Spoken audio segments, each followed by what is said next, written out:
Have you ever been the one everyone depends on, but no one asks how you are? Have you ever given your time, your strength, your patience, and still feel strangely empty? This is not a story about selfishness, this is a story about setting boundaries and the hidden cost of always being the helper. In a wide forest, where paths crossed like vans, there lived a horse named Erwin.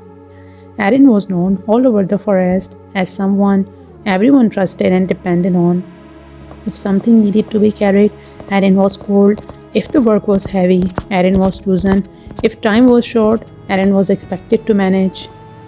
Before dawn, while mist still rested on the ground, Erin was already moving, helping the weaver by carrying fallen branches, putting carts of berries for the deer, guiding lost animals back to familiar paths.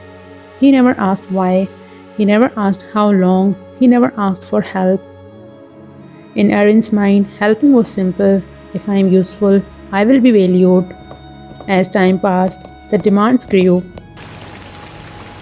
When storm damaged nests, Erin worked through the night. When food was scarce, Erin skipped his share. When others rested, Erin continued. The animals praised him often. You are the backbone of the forest. We would be lost without you. Their words were warm but temporary. Their gratitude disappeared the moment another task appeared. One morning, Erin woke up with a sharp pain in his legs. He moved slowly toward the river, hoping the cool water would ease the ache. Before he could rest, a badger called him over. Can you help pull logs today? The badger asked.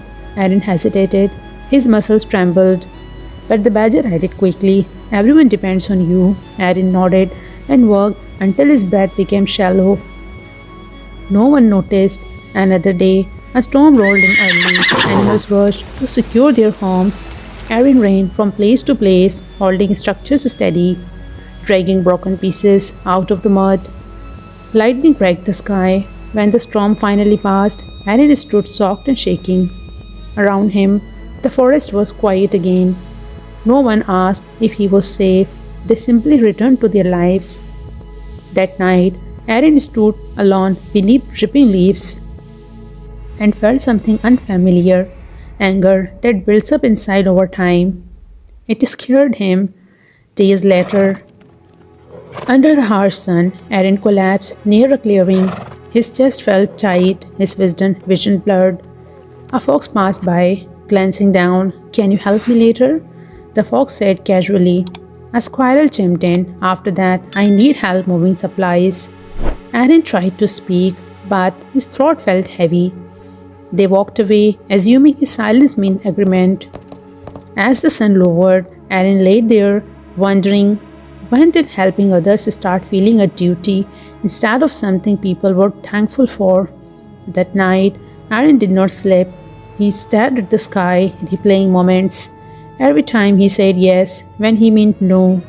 Every time he ignored his own exhaustion. Every time he hoped someone would notice.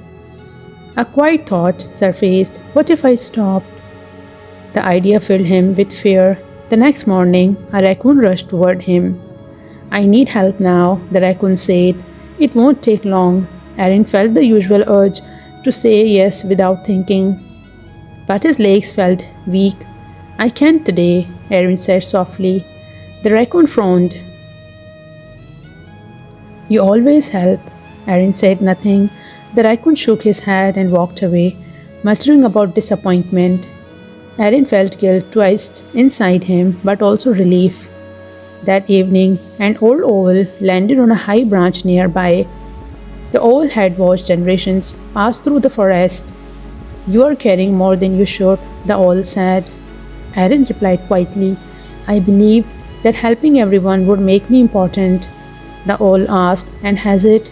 Erin said silent. The owl continued, when help is unlimited, it is no longer respected. When you give without limits, people forget your worth. Erin whispered, so what should I do? The owl answered, help with choice, not fear. The next days tested Erin. The deer asked him to carry extra loads. Erin said no. The beaver expected him to work late. Erin declined. Whispers spread. He has changed. He thinks he is better than us. has become selfish. Aaron felt the sting, but he did not retreat. Instead, he rested, he drank water slowly, he stood in the sun without rushing. Something else happened too. When Aaron stopped offering him freely, some animals disappeared from his life entirely, and that hurt. But then, something unexpected occurred. A young elf approached cautiously. I need help, the elf said, but I will work beside you. They worked together, sharing weight, sharing effort. For the first time, Aaron felt balanced. Weeks passed, Aaron's strength returned not just physically but emotionally.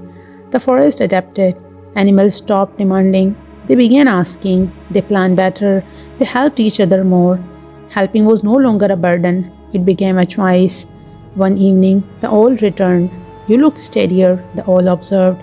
Aaron nodded. I still help, he said, but I no longer disappear in the process. The owl smiled. This is wisdom. Helping others is good, but helping without setting boundaries is dangerous. Kindness without self respect becomes self destruction. You are not selfish for saying no, you are wise. Perfect your energy, choose where your kindness goes, because one relation built on respect is worth more than 100 built on obligation. If this story spoke to you, share it with someone who needs it. Subscribe for more wisdom stories and comment below. I choose boundaries. Your kindness is powerful, use it wisely.